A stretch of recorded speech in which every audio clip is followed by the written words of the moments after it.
Josh here with Ohio Fish Rescue. So you guys know we are at Aquascape at the Hands-On Academy, and for the time being we had some rescues to pick up, so we had everyone come here and drop off the fish.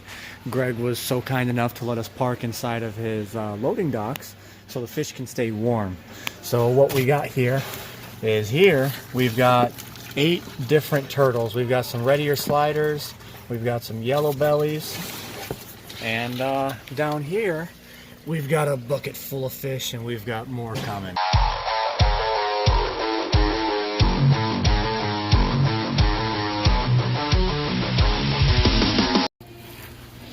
So I pulled the box, all the turtles, off the top of them so I can show you guys what's in here. In here we've got a big old giant gourami.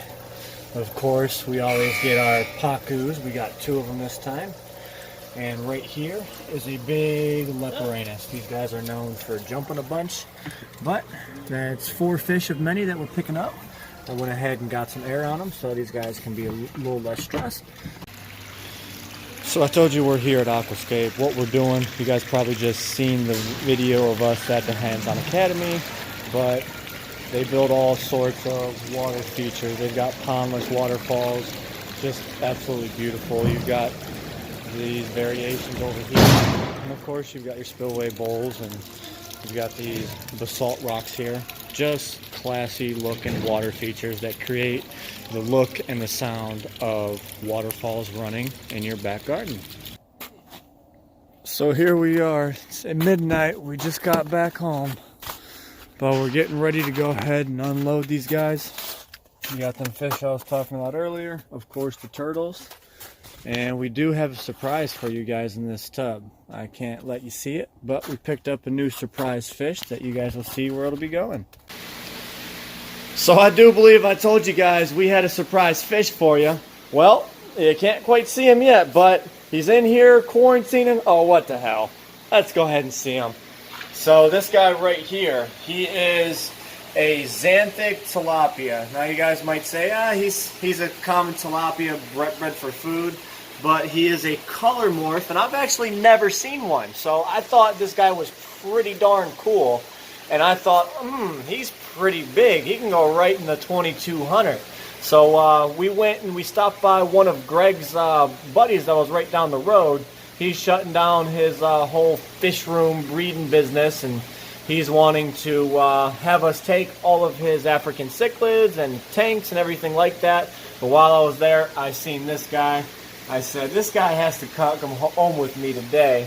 And so he did. He said he would be so happy and pleased that this tilapia would be going into this 2200. So he'll probably be watching this video too.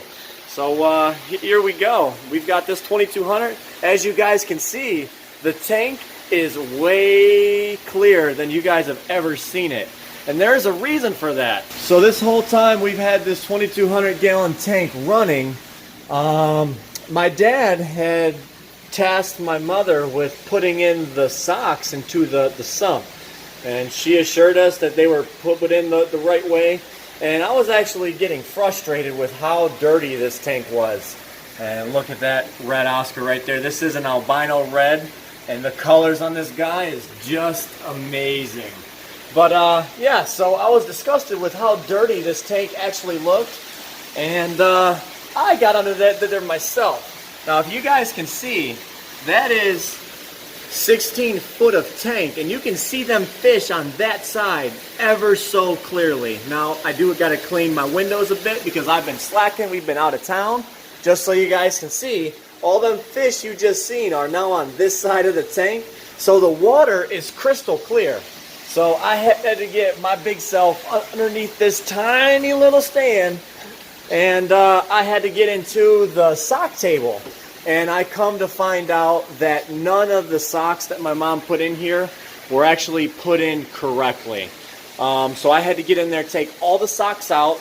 There is actually a cartridge in there that's made for holding like carbon and different types of media, but just so happens the sock goes right down inside that tray too, and it gives something to hold it in with. but those things were not seated down against the bottom of the lip all the way. So what I had to do is take them plastic cartridges out, clean all the snails and grit from around them, and then take them down in there. Now some gave me a little bit of a problem, but I had a pair of channel locks in there. I just stuck inside the tube and I bashed them down a little bit, got them to seat right, and then I put the socks in there, and then bam, the tank is sparkling clean.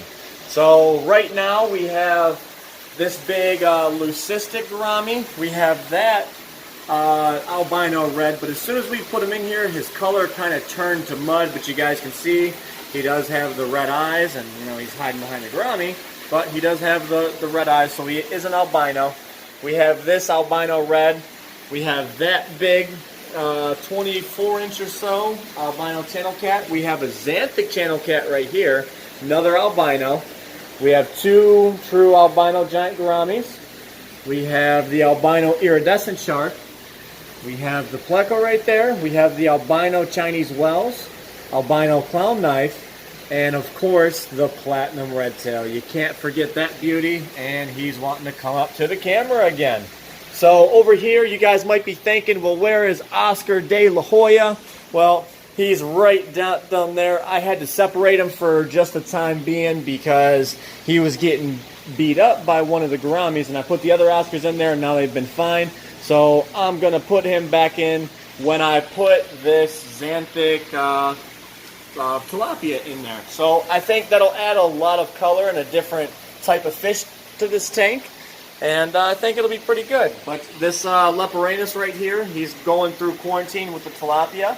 And he's going to go actually in the 4,400 gallon tank. So with all that being said, I have a few fish I have to move. One being this Planiceps cat right over here. You guys remember my buddy Brandon, he brought him over because his tank popped. Well, good news, his tank is holding water, and it has been for a few days. He got his filters back online, which he has been running on a tub, so they didn't lose their the bacteria inside. So he's going to come and get his boys back, most likely Thursday. But I did make a trade for the Planiceps cat, just like I did the Lynx cat. And so I'm going to be keeping that guy. Of course, there's Pittsburgh. But one other thing I want to show you guys is over here in the 750, we've been having a little bit of problems. So you guys can see the bowfin right there. You can see he's got a little bit of nips out of his fins. And I was out here last night and I found out who the culprit was. Well, you can see that Peron Shark right there. He's pretty much the king of this tank. They're a natural born predator. So when anyone starts messing with them, which these guys right here, they're called Eclipse Cats or Sun Cats, they were messing with them hardcore. And I watched the biggest Eclipse Cat in here and that Peron Shark just going at it. And then the Peron Shark started going around and biting everyone else in the tank to assert his dominance. So I'm going to go ahead and get this boy out of the 750, and I'm going to put him in the 4,400 with his two companions. So these all did come from Rod at Predatory Fins. One was grown out by one of my buddies, and here, let me find them. And then these two were my personals that I grew out. So these ones are a little bit bigger, but nonetheless, he's going to come over here and join them two Peron Sharks, which they came out of the same batch. And I also have one of his, or not one of his, one of my black-eared Pangasius in here. He's the distant cousin of the Peron Shark. So I'm trying to catch this guy, and he's just a total spaz. You know, when you get a big fish in a small tank, you want to worry about them, you know, hitting the sides, knocking themselves out. Well, he's just getting to be about too big for this tank because he spazzes out too much, freaks everyone else out. So I'm going to try and get back in here and catch him this time, but it's kind of hard because it's an 8x5 footprint. So here we are, I caught him, he is in here. You can see there goes that Peron Shark. And let's compare him to one of mine, so you guys can see a size reference on these. See? There goes mine compared to that one that just came out of the 750, and he looked massive in there. So you guys just don't see how massive. So, oh my God, there's the big one. There we go. So you guys just don't see how massive some of these fish are in this 4400. You guys can't really put in perspective how big this tank is in person. But a little update on the lynx cat. He's doing very well. He's eating great in this 4400. He just cruises the tank all night long. Absolutely love this catfish, and he acclimated just well. So he's going to be a huge, huge mascot here at the Ohio Fish Rescue. You guys don't see these guys too often, and one of my personal favorites that I've always wanted to own, and now he's here for life. Oh, poor guy, the little Phoenix barb got stressed out and hit the top when I put the Peron Shark in, but he's just missing the scale. He'll be back in no time. So now it's time for the planiceps to come out, but I got this iridescent in here freaking out. He's a little too big for this tank, so I'm going to go ahead and move him over to the 3000. So here we are in the 550. I moved the planiceps over here with the stingrays, of course. He's a good looking catfish, that's for sure. So he's going to go ahead and stay in here for a while until he can get a little bit bigger. Then, of course, the iridescent, where's he at? One with the flapping over tail. Oh, there he is, right there in the back. So that's the newest guy in here, and you can tell he's pretty fat. So that's a new rescue that just came in, of course. And here we go. So now the only thing we have left to move is the Xanthate Tilapia in the 2200. So we're back over here with the tilapia. As you see, I drained the tank down, and I am filling it right now with water from the 2200.